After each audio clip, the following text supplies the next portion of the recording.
Okay, and I'm trying to get to my pin. There it is. Okay.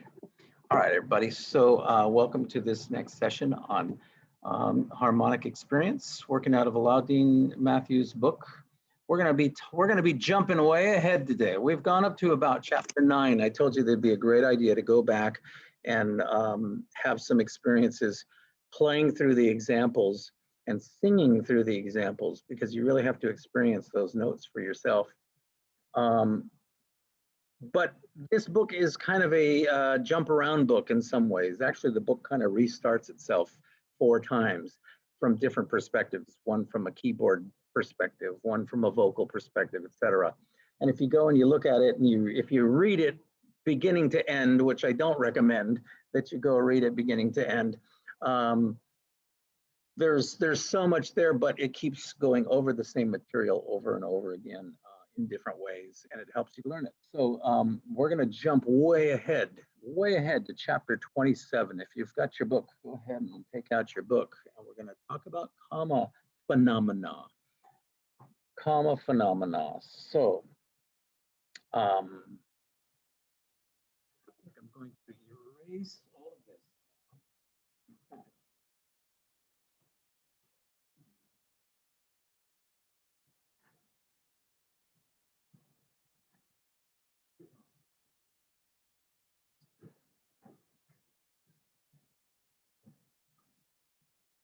Okay, well, here's what we're talking about. I won't erase that quite yet because I'm going to need the lattice up there. We're going to be talking about how in a given key, in our case, the key of C, certain notes, if we're not looking at the equal tempered piano, certain notes are going to have discrepancies in pitch, little small discrepancies in pitch. We're talking a quarter tone maybe, or less. For example, perfect fifths. Perfect fifths are, on the piano, they are off by the overtonal tunings by 2 cents, 2 cents out of 700 cents. They're pretty close, and the 2 cents is perceptible if you really train yourself. I've never heard the difference between a perfect fifth in just intonation and a perfect fifth on well-tuned piano, because they're so close. But there are discrepancies in the numbers, and these start to add up as we go. So we're going to see how there are 4 actual commas, 3 of them that are very usable and very hearable in your music, and 1 that is more theoretical. So we'll start with the one that came first in history, and that was the Pythagorean comma. So look at chapter 27. I'm on page 246 of your book. And I'm just going to read little bits in here where I think it's appropriate. So the word comma comes from the Greek root koma, meaning to cut off or set apart. Let's see. In our written language, it's of course a mark indicating a pause or separation. In the mathematics of musical acoustics, large numbers are often generated by multiplying low prime numbers together, which is what we just did before I started recording this session. We went through all our ratios again, and then some. We stretched out the lattice just a little bit, and we see how those are multiples of 2s and 3s and 5s. Ratios such as 81 to 80 stand for the relationship between the frequencies of 2 tones, and the very small difference between them will be heard as a minute yet specific change in pitch. That is a very small musical interval, something smaller than the intervals that we know on the piano, like whole steps and half steps. Whenever we teach our students that whole steps and half steps are the smallest intervals, we are doing them a disservice, because those are not the smallest intervals. There are smaller intervals. It's just that you can't find them on an equal tempered piano, and you can't find them on a fretted guitar. So that little tiny interval then is called a comma. There's 4 kinds. All right, so let's take a look at the first one. The first one is the Pythagorean comma. And the Pythagorean comma tells me, let's go to this chart, go to page 255. I'm sorry, 253.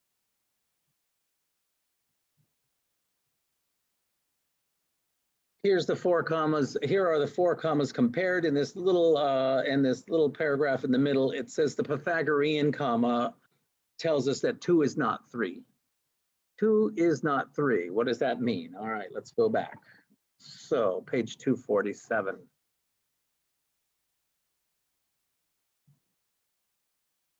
Okay, Pythagorean harmony is all about perfect fifths. As we said, the Pythagorean dimension, like the main spine down the center here, is like a circle of fifths stretched out, right?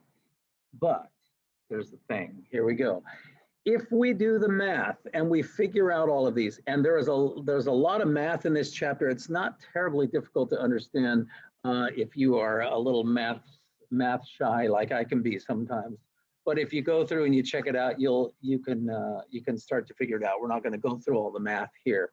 But what I will tell you is this: if I start on the lowest of C's on the keyboard and I go up each time, I keep doubling, like on Art's keyboard video that he made for us, which is at Montoya's Great Music Theory Practice.weebly.com.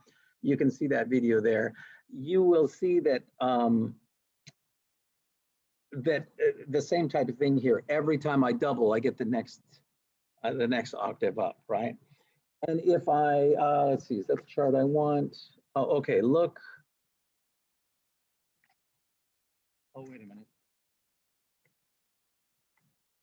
Okay, now I'm talking octaves. I don't want to talk octaves yet.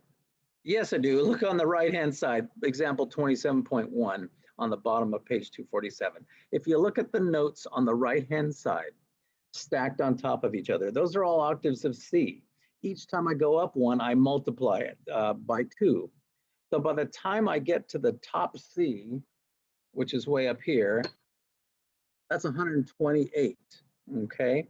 So 1 becomes 2, becomes 4, becomes 8. So I keep octave expanding until I get to that C, and the math comes out to 128. 2 times 2 times 2 times 2 times 2, 7 times. But now look at the long chart on the left-hand side of that. And I start on the lowest C, and then I go up to a G, which is a 3-to-1 ratio. Then I go up to the D, which is another times 3, which is now 9. And then I go up again times 3, which is 27. And I keep going.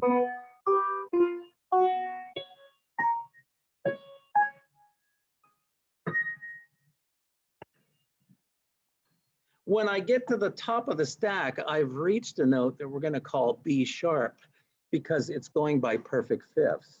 And what is a perfect fifth? Above E sharp, it's B sharp. And so if you look at these, if you look at the spelling, it's going to have to be called a B sharp. And 3 times 3 times 3 times 3, 12 times for all 12 of those perfect fifths is equal to 129.74634 and a bunch of other numbers past the decimal. 129.75, let's call it, to 128. That's a different ratio. That is a different frequency. That is a different note that is being played.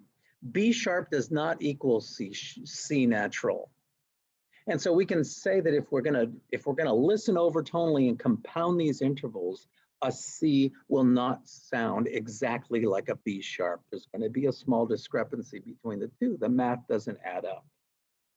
Does that make sense? Does anyone have a question on that? So when we say that 2 does not equal 3, we're saying that 2's, which are embodied by octaves, do not equal 3, which are embodied by perfect fifths. A stack of perfect fifths does not equal a stack of octaves, and it never will. You can never find something where 2 and 3 are the same thing. That's called the Pythagorean comma. It's almost too difficult for us to invoke in sound because music doesn't usually happen 12 perfect fifths apart. It would have to be music that was only and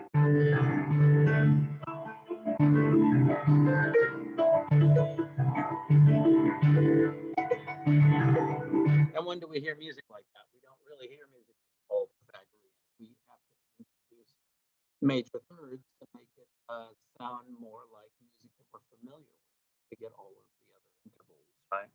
So music doesn't travel long. I mean, we might go from C to F, G to C, and that's within 3 perfect fifths on the Pythagorean spine. But we don't just go by perfect fifths all the way up and down to do all those chords. Usually, some experimental music maybe so. So the Pythagorean comma is one that is there, but it's not necessarily as audible. Turn to page 248, you're going to see another example of the Pythagorean comma, maybe an easier way to notice it. So look at this little chart with the diamond notes. C is now in the center instead of starting with C on the low side. How many perfect fifths does it take to get to the last note on the right, which is F sharp? Takes 6 to get there, right? And now look at C in the middle and go to the left. And how many does it take to get to the G flat of the bottom? 6 as well, right? So 6 perfect fifths up is not equal to 6 perfect fifths down. G flat and F sharp are not the same pitch. They're different pitches if you're talking about the true overtonal resonances or tunings.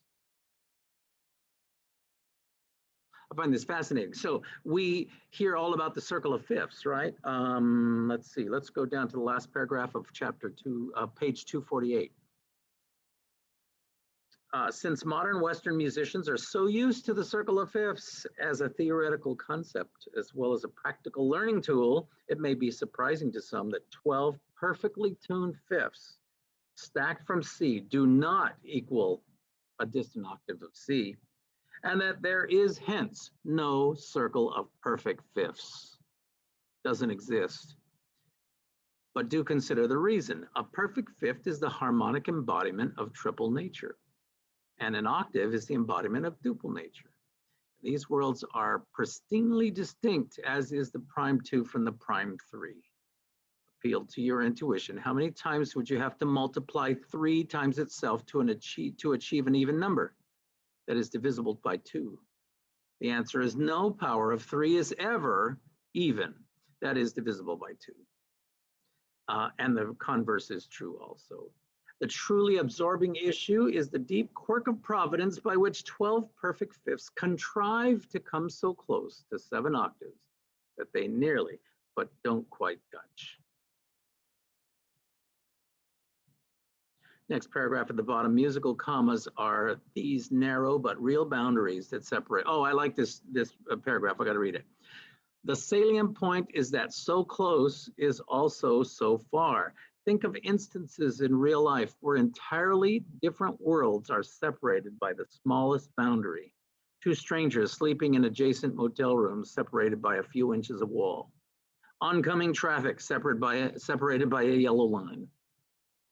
The inside of your body separated from the rest of the world by your skin. Musical commas are these narrow but real boundaries that separate or cut off one harmonic realm from another at a particular point, where melodically, meaning intervallically, they almost touch. The melody is close, but the harmony is far. Okay, there's a neat 2 paragraphs here on equal temperament I'll get back to in a moment. And there's also a nice little video I found on equal temperament, and I'll show you that too. And tuning to A440. Do you know when standard pitch became A440? When? It was in the 1930s, last century. Yeah, we're 20 years into it, Tom. All right, that's the Pythagorean comma. 3 does not equal 2, according to our chart. The back, right? Go back to page 253. 2 is not equal to 3, or octaves are not equal to fifths. If you stack them on top of each other, they won't come out to the same note. The difference between the 2 notes that they arrive at, that's the comma. All right, the next one is called the didymic comma. The didymic comma says that 3 is not 5. Somebody express that for me as it says. What does 3 is not 5 mean?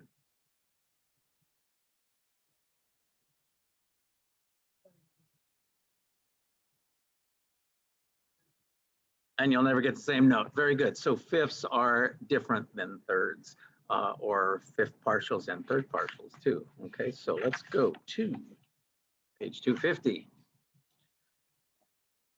3 is not equal 5. Okay, so there, and again, I told you the book starts over like 4 times, right? So if you go back to the first section, you'll read a little bit about these commas. This is getting deeper into the math and explaining them more. So you can go back and find more about it earlier in the first section of the book. We're now in the second section of the book. So Didymus was an ancient philosopher of the 1st century Greece who allowed pentamerous energy into the Pythagorean system. I don't know how he did that. The Dimic comma is the amount by which a stack of 4 perfect fifths exceeds the 5th partial. What's the 5th partial of C? It's E, right? There it is, sitting right above E on the next spine up. It's the 5-4. If it's the 5-4 is it the same as stacking perfect fifths to get to that E? Well, let's find out. Okay, so let's look at the diagram. I'm starting on a low C, and I got a 3-to-1, which is a perfect 12th, or like a perfect fifth. So I go to C, then I go up to the G, then I go up to the D, then I go up to the A. So there it was, and then I go up to the E. Sorry, there it is. Okay, that E, which is 1, 2, 3, 4, you see on the left, is an 81-to-1 ratio if we do the math to get from the low C, multiply by 3, by 3, by 3, by 3, we get to 81/1. That's on the left. Now go all the way to, now don't look in the middle here, go all the way to bar 3 of this page. Bar 3 starts going by 5th partials. One octave, oh, wait a minute. I looked at this, it was confusing the first time, and now let me make sure I'm understanding it correctly.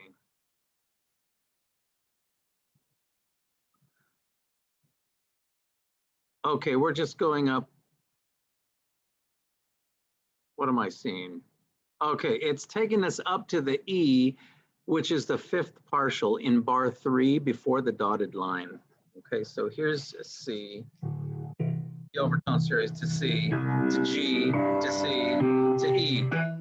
There it is, there's the 5-to-1, there's the 5th partial, which we can also express as 5-to-4 if we were going to octave reduce it, right? Now take that 5-to-1 and then double it, you get 10-to-1. Double it, you get 20-to-1, because every time we double, we get the next octave. Double it again, you get 40-to-1. Double it again, you get 80-to-1. Now we've arrived at the note seemingly that we did in bar 1 using stacked 3-to-1 ratios, right? But what is the ratio of that? It's 80-to-1.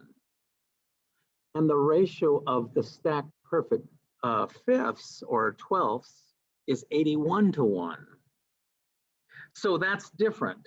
I'm looking at the bottom of this page now. Comparing them, we see that they stand to each other as the number 81 stands to 80, or an 81-to-80 ratio. This ratio represents the amount by which the Pythagorean E exceeds the pure major third.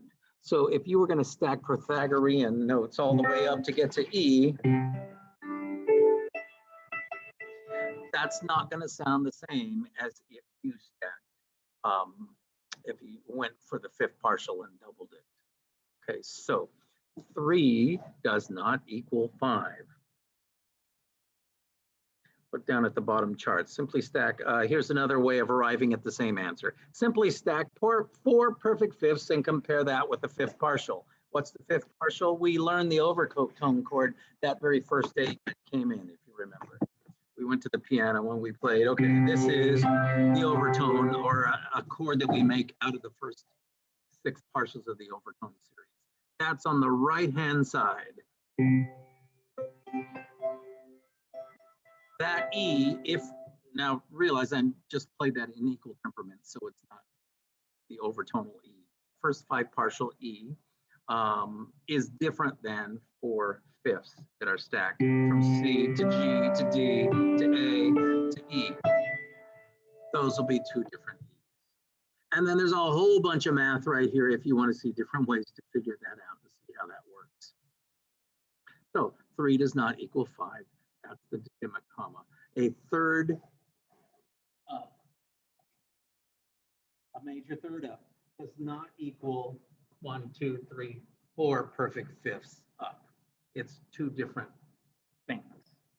They are two different things, two different pitches.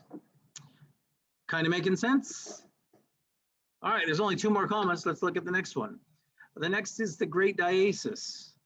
Great diaesis is the least hidden of all the commas and most sensible. Even in equal temperament, you can sense these things. And here's the thing, you can sense it in equal temperament. It's just not as strong as if you were actually experiencing it in just intonation. And let's go back to our chart at the end. Next page. The great diaesis says that 5 is not 2. 5 is not 2. And I think the easiest way to explain this is to look on the page just before this, 252. Look at the top. On 252, you see a C, then an E, then a G sharp, then a B sharp. Because a B sharp is a perfect, major third above B sharp, right? It comes out to B sharp. It has to be called a B sharp, not a C, because that's what it is. And if you do the math, you will find that those stacked fifth partials do not equal a 2-to-1 ratio. C and B sharp, again, are two different things. The upper C, it says at the top of 252, is wider than the B sharp by 128 to 125. The musical interval of this comma, about 41 cents, or almost a quarter tone, is huge compared to the other commas. The difference in just intonation is easily audible, and the effect in equal temperament is enormous, as we shall soon chronicle. So this is one that you can really hear because it's almost a quarter step off. And you can sense that. It's not like 2 cents off in a 700-cent perfect fifth. It's much bigger than that, so you can hear it. In equal temperament, there are circles of thirds, just as there is a circle of fifths. We just mentioned that in order to get pure perfect fifths to be cyclic. Okay, we won't go there. Okay, so the great diaesis 5 or fifth partials do not equal 2, which are octaves. Okay, and there's one last one, and this one is less used.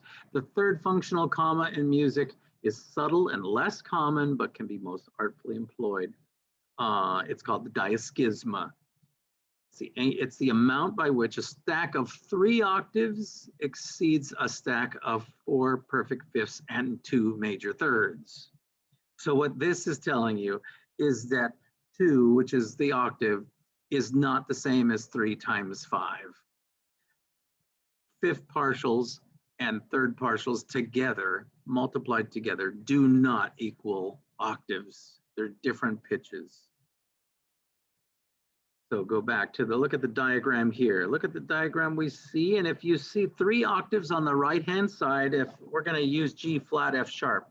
If I start on the low G flat, go up a G flat, go up a G flat, go up a G flat. Okay, 4 octaves of G flat.